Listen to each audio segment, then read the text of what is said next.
Hi everyone, welcome back to Kiran Studies.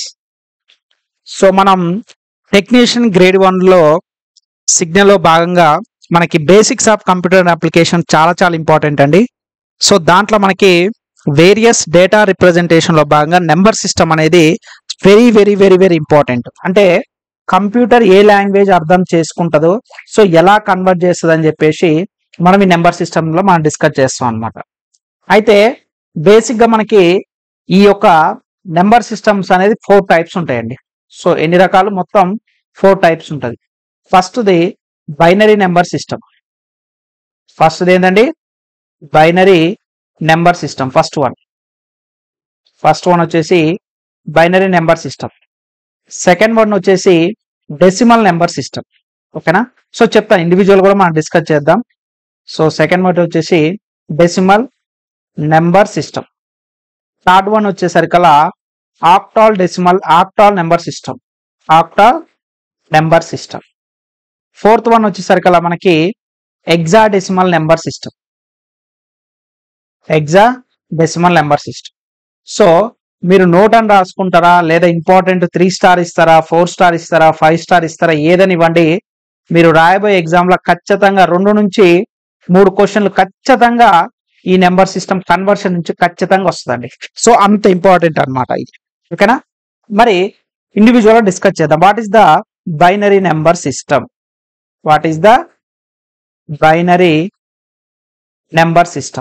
So binary number system అంటే ఏమిటి? ఓకేనా? By అంటే మనకు తెలుసు 2. సో ఇందులో 2 డిజిట్స్ 2 నెంబర్స్ మాత్రమే ఉంటాయి. అందుకే దాన్ని బైనరీ నెంబర్ సిస్టమ్ అంటాం. పేరులోనే ఉంది, బై అంటే 2. బై అంటే ఏంటండి? 2 అంటే 2 నెంబర్స్ మాత్రమే ఉంటాయి. So computer data stored in binary format ఉంది. ఆల్రెడీ మనం లాస్ట్ క్లాస్ లో కూడా చెప్పుకున్నాం. సో ఆ నెంబర్స్ ఏంటంటే జీరోస్ అండ్ వన్స్. ఈ 2 నెంబర్స్ మాత్రమే మనకి కంప్యూటర్ అనేది అర్థమవుతుంది. సో ఈ బైనరీ నెంబర్ సిస్టమ్స్ అనేది ఓన్లీ 0 అండ్ 1, ఓన్లీ 2 మాత్రమే ఉంటాయి అన్నమాట. ఎగ్జామినేషన్ అడుగుతాడు.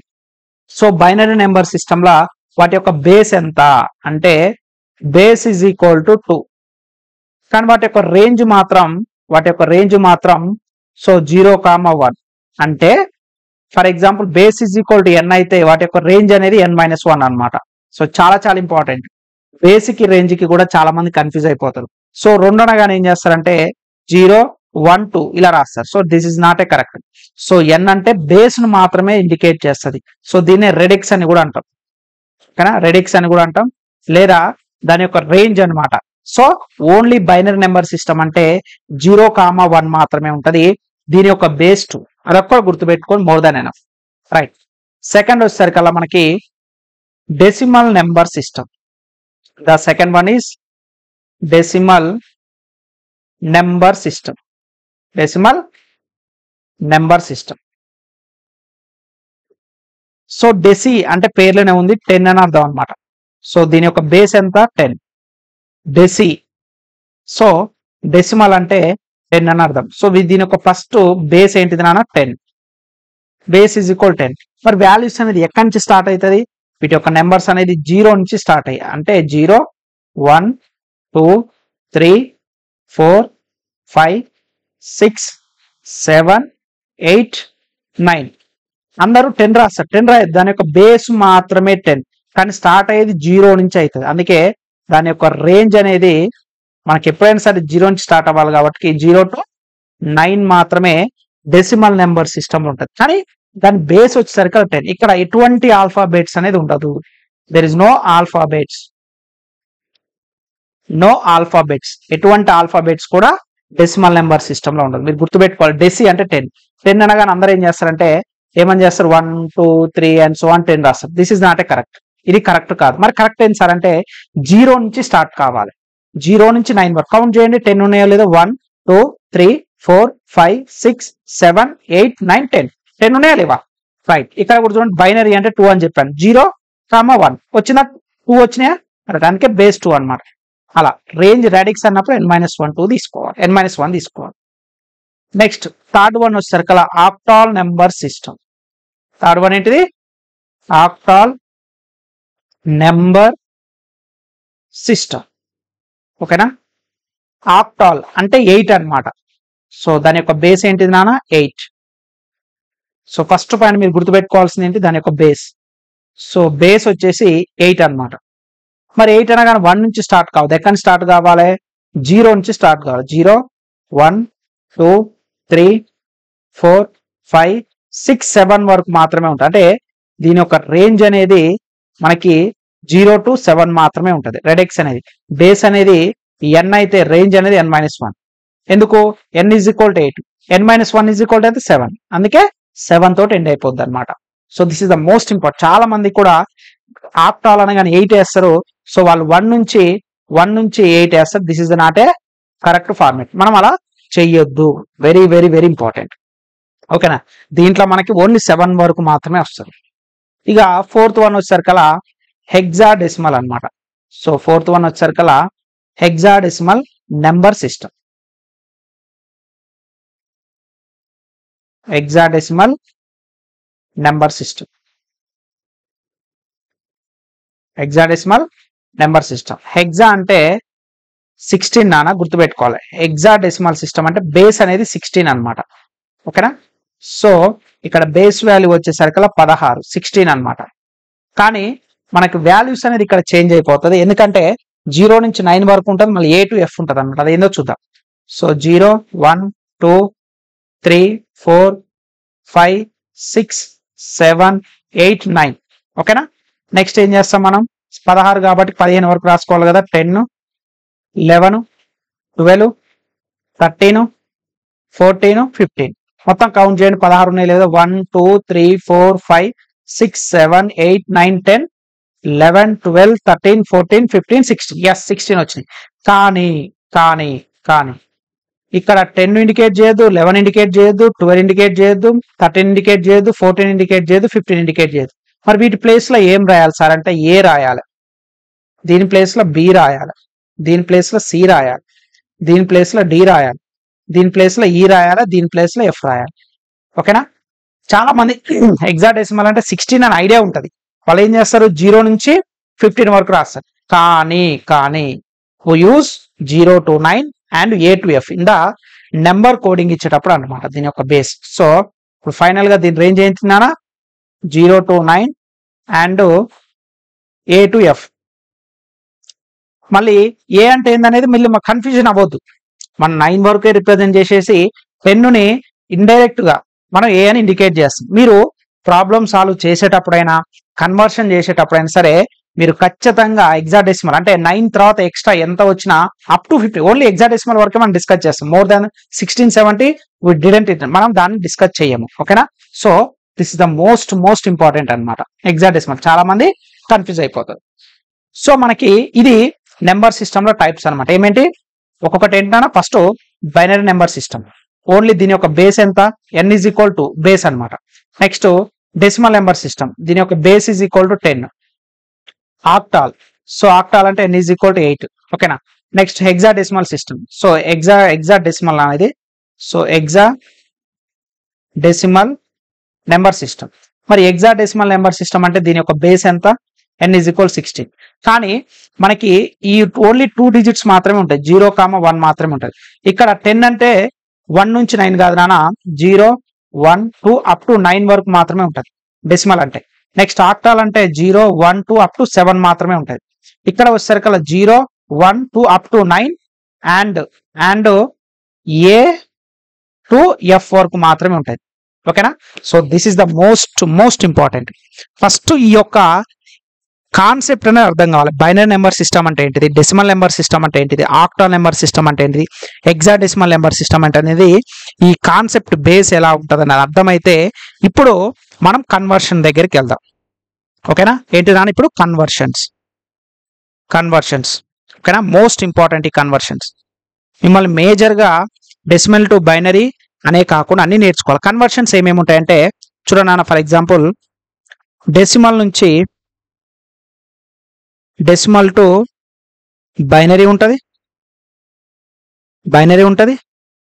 నెక్స్ట్ అదేవిధంగా డెసిమల్ టు ఆక్టాల్ ఉంటుంది. నెక్స్ట్ డెసిమల్ టు హెక్సాడెసిమల్ ఉంటుంది. హెక్సా డెసిమల్ ఉంటుంది కన్వర్షన్. అదేవిధంగా నెక్స్ట్ మళ్ళీ బైనరీ నుంచి బైనరీ టు డెసిమల్ ఉంటుంది, డెసిమల్ ఉంటుంది. అదేవిధంగా మళ్ళీ బైనరీ నుంచి ఆక్టాల్ ఉంటుంది, బైనరీ నుంచి ఆక్టాల్ ఉంటుంది. నెక్స్ట్ 6th వన్ వచ్చేసరికల్లా బైనరీ నుంచి హెక్సాడెసిమల్ ఉంటుంది, హెక్సాడెసిమల్. కన్వర్షన్స్ అన్ని కూడా 1 by 1 మనం చెప్పుకుందాం. నెక్స్ట్ వచ్చేసరికల్లా octal. So octal to binary ఉంటుంది, నెక్స్ట్ ఆక్టాల్ టు డెసిమల్ ఉంటుంది, డెసిమల్ ఉంటుంది. అదేవిధంగా ఆక్టాల్ టు హెక్సాడెసిమల్ కూడా ఉంటుంది, హెక్సాడెసిమల్ కూడా ఉంటుంది. ఓకేనా. Next hexadecimal to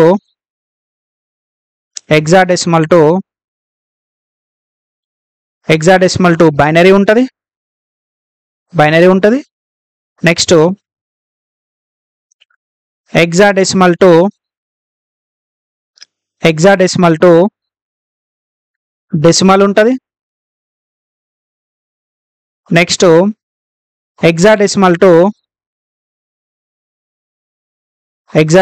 to octal ఉంటుంది, ఆక్టాల్. ఒకటి మొత్తం ఎన్ని కన్వర్షన్స్ ఉంటాయినా 12 కన్వర్షన్స్ ఉంటాయి. ఏమేంటి?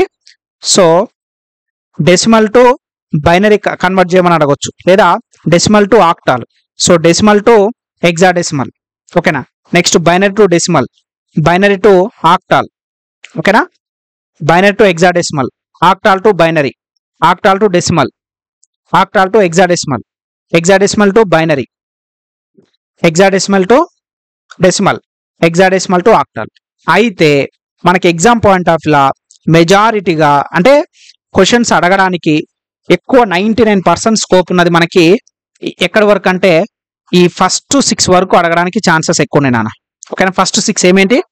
Decimal to binary, decimal to octal, decimal to hexadecimal, binary to decimal, binary to octal, binary to hexadecimal. First 6 వరకు అయితే ఖచ్చితంగా ప్రతి స్టూడెంట్ కూడా నేర్చుకోవాలి కన్వర్షన్. ఇక రిమైనింగ్ అనేది ఆప్షనల్. నేర్చుకుంటే బెస్టే, బట్ నేర్చుకోకపోయినా not at all problem. But మనం ఏ ఒక్క క్వశ్చన్ కూడా మిస్ కావద్దు అనుకుంటే రిమైనింగ్ 12 కూడా నేర్చుకోవాలి. అంటే ఒక్కొక్క దానికి 3 ఉంటాయి అనమాట. మొత్తం ఎన్ని ఉన్నాయి? 4 ఉన్నాయి కదా. సో ఒక్కొక్క దానికి 3 కన్వర్షన్ ఉంటాయి. మొత్తం 12 కన్వర్షన్స్ ఉంటాయి. ఓకేనా. So this is the most important అన్న. ఎగ్జామినేషన్ లో కన్వర్షన్స్ నుంచే క్వశ్చన్ అడుగుతాడు. ఓకేనా. లేదా మిమ్మల్ని డైరెక్ట్ కనుక క్వశ్చన్ అడగాలంటే బైనరీ నెంబర్ సిస్టంలో ఏమేమి ఉంటాయి? సో దాని యొక్క బేస్ ఎంత? 2. దాని యొక్క నెంబర్స్ ఏంటిది? 0s and 1s. Decimal number సిస్టంలో బేస్ ఎంత? 10. వాటి యొక్క నెంబర్స్ రేంజ్ ఏంటిది? 0 నుంచి 9 వరకు. ఆక్టాల్ నెంబర్ సిస్టంలో బేస్ ఎంత? 8. నెంబర్ యొక్క రేంజ్ ఎంత? 0 నుంచి 7. హెక్సాడెసిమల్ యొక్క బేస్ ఎంత? 16. వాటి యొక్క రేంజ్ ఎంత? 0 to 9 and A to F. This is the most important. చాలా మంది కూడా కన్ఫ్యూజ్ అవుతారు. 0 నుంచి 15 అంటారు. సో మనకి 10 అనేది ఏ, అదేవిధంగా చెప్పుకున్నాం కదా. 10 అనేది ఏ, B అంటే 11, C అంటే 12, 13 అంటే D, 14 అంటే E, 15 అంటే F. ఓకేనమ్మా. So this is the complete number system ఒక ఓవర్ వ్యూ అనమాట. సో మనం 1 by 1 ఈ కన్వర్షన్స్ అనేది ప్రతి ఒక్కటి కూడా మనం నెక్స్ట్ క్లాస్ లో డిస్కస్ చేద్దాం. ఓకేనా. సో ఇంకా మన కిరణ్ స్టడీస్ యాప్లో కనుక ఎవరైతే జాయిన్ అవ్వలేదో, ఓకేనండి, సో మీకు వీడియో డిస్క్రిప్షన్ లింక్ ఉంటుంది. ఇదంతా కూడా పెయిడ్ వీడియోనే. చాలా మంది స్టూడెంట్స్ కూడా సార్ ఒకసారి మీ వీడియోస్ ఎలా ఉన్నాయి డెమో పెట్టామంటే మీకు ఇది పెయిడ్ వీడియోనే మీకు యూట్యూబ్లో పెట్టడం జరుగుతుంది అనమాట. సో కిరణ్ స్టడీస్ యాప్ అనేది మీకు ప్లే స్టోర్ నుంచి కూడా డౌన్లోడ్ చేసుకోవచ్చు నాన్న. డైరెక్ట్ ప్లే స్టోర్కి వెళ్ళి కిరణ్ స్టడీస్ అని ఎంటర్ చేయగానే వస్తుంది. సో మీరు టెక్నీషియన్ గ్రేడ్ 1 కనుక ప్రిపేర్ అవుతున్నట్లయితే, ఓకేనా, టెక్నీషియన్ గ్రేడ్ 1 సిగ్నల్ ఏదైతుందో మీకు అందులో కోర్ సబ్జెక్ట్స్ 2 మేజర్ ఇంపార్టెంట్ అనమాట. ఒకటేమో basic science and engineering, basic science and engineering ఒక సబ్జెక్టు. సెకండ్ ఏమో basics of computer and applications, basics of computer and applications అనమాట. ఈ 2 సబ్జెక్టులు కూడా మీకు కోర్ సబ్జెక్టులు కావాలి అనుకుంటే స్పెషల్గా కోర్స్ మనకు అవైలబుల్గా ఉంది. లేదు సార్ నాకు కంప్లీట్గా టెక్నీషియన్ గ్రేడ్ 1 కానీ టెక్నీషియన్ గ్రేడ్ 3 కానీ కంప్లీట్ కోర్స్ కావాలంటే మన కిరణ్ స్టడీస్ యాప్లో మీకు కంప్లీట్ కోర్స్ కూడా అవైలబుల్గా ఉంది. ఓకేనా. మీరు ఏది కావాలంటే ఓన్లీ 2 సబ్జెక్ట్స్ కావాలన్నా సపరేట్ కోర్స్ ఉంది. లేదు సార్ అర్థమెటిక్, రీజనింగ్ కూడా, జనరల్ సైన్స్ కూడా అన్ని కూడా మాకు సబ్జెక్ట్స్ కంప్లీట్గా కావాలి సార్ అన్నా సరే మన కిరణ్ స్టడీస్ యాప్లో 1 year కోర్సులో జాయిన్ అవ్వండి. ఓకేనా. సో 1 year కోర్సులు కనుక జాయిన్ అయినట్లయితే అన్ని కూడా మీకు అప్డేటెడ్ క్లాసెస్ అనేది రావడం జరుగుతుంది. మీకు మ్యాథమెటిక్స్ కూడా కొత్తగా యాడ్ అయిన యూనిట్స్ అయితేంది, సో వెన్ డయాగ్రామ్స్ అయితేంది, సెట్స్ అయితేంది, ఇవన్నీ కూడా మీకు 1 by 1 అనేది ఇప్పుడే మనకి సిలబస్, ఇప్పుడు ఏం టెక్నీషియన్ గ్రేడ్ 1 అయితే సిలబస్ చేంజ్ చేశాడు, 2 సబ్జెక్టులు కొత్తగా యాడ్ చేశాడు కాబట్టి మీకు విత్ ఇన్ 1 month అన్ని కూడా అప్డేటెడ్ క్లాసెస్ మన కిరణ్ స్టడీస్ యాప్లో Telugu and English medium available ఉన్నది కాబట్టి వెంటనే జాయిన్ అవ్వండి. సో వీడియో డిస్క్రిప్షన్ లింక్ ఉంటుంది, లేదంటే ప్లే స్టోర్ నుంచి కూడా మీరు కిరణ్ స్టడీస్ యాప్ డౌన్లోడ్ చేసుకుంటే మీకు ప్రతిదీ కూడా బేసిక్స్ నుంచి నేర్పించడం అయితే జరుగుతుంది అనమాట.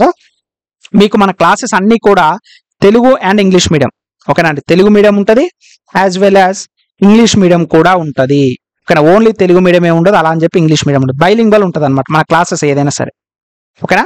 సో లేట్ చేయకుండా వెంటనే జాయిన్ అవ్వండి, మీ ప్రిపరేషన్ సాగించండి. సో 3 గవర్నమెంట్ జాబ్లు సాధించిన అనుభవం, అదేవిధంగా నాకు బీటెక్ ఎలక్ట్రికల్ అనమాట, ఎంటెక్ కూడా నేను ఎలక్ట్రికల్ చేశాను కాబట్టి ఈ బేసిక్ సైన్స్ అండ్ ఇంజనీరింగ్ మా కోర్ సబ్జెక్ట్స్ అనమాట, electrical and electronics, computer applications కూడా ఉంటుంది. సో నాకు క్వాలిఫికేషన్ ఉంది, so I'm a well qualified experienced faculty కాబట్టి మీకు అన్ని కూడా బేసిక్స్ నుంచి నేర్పించడం జరుగుతుంది, అలా నో డౌట్ అబౌట్ ఇట్. ఏదో బేసిక్ చెప్పేసి వదిలేయడం అనేది ఉండదు. సో ఆల్రెడీ జాయిన్ అయిన వాళ్ళు ఉన్నారు, వాళ్ళని అడగండి, సో కామెంట్స్ కూడా చూడండి, కానీ లేట్ చేయకుండా వెంటనే జాయిన్ అవ్వండి. టైం మనకు చాలా తక్కువ ఉంది కాబట్టి మీరు వెంటనే మన ప్రిపరేషన్ స్టార్ట్ చేయండి. ఇంకా మన కోర్స్ జాయిన్ అవ్వకపోతే జాయిన్ అవ్వండి. మన ఛానల్ ఇంకా సబ్స్క్రైబ్ చేయకపోతే ఇలాంటి లేటెస్ట్ వీడియోస్ గురించి మన Kiran studies for competitive exams YouTube channel subscribe చేసి బెల్ ఐకాన్ క్లిక్ చేయండి, ఎటువంటి అప్డేట్స్ ఉన్నా వస్తుంది. వీడియోని ఇస్తే లైక్ చేయండి. సో ఇంకా మన కోర్స్ జాయిన్ అవ్వకపోతే మీ ఫ్రెండ్స్కు ఇన్ఫార్మ్ చేయండి. కోర్ సబ్జెక్ట్స్ ఏంటంటే తెలుగులో అవైలబుల్ లేదు, basic and science and engineering అని చెప్పేసి చాలా మంది అడుగుతున్నారు. సో వాళ్ళకి ఎవరైనా తెలిసిన వాళ్ళు ఉంటే వాళ్ళకి మీ ద్వారా ఇన్ఫార్మ్ చేయండి, ఎందుకంటే వాళ్ళకి బెస్ట్ కంటెంట్ తెలుగులో మొట్టమొదటిసారిగా కిరణ్ స్టడీస్ యాప్లో మీకు తీసుకురావడం జరుగుతుంది కాబట్టి basic science and engineering, basics of computer and applications, ఈ 2 కూడా కోర్ సబ్జెక్ట్స్ మీకు బేసిక్స్ నుంచి నేర్పించడం అయితే జరుగుతుంది అనమాట. ఓకేనమ్మా, right, thank you. So next క్లాస్లో కంటిన్యూ చేద్దాం.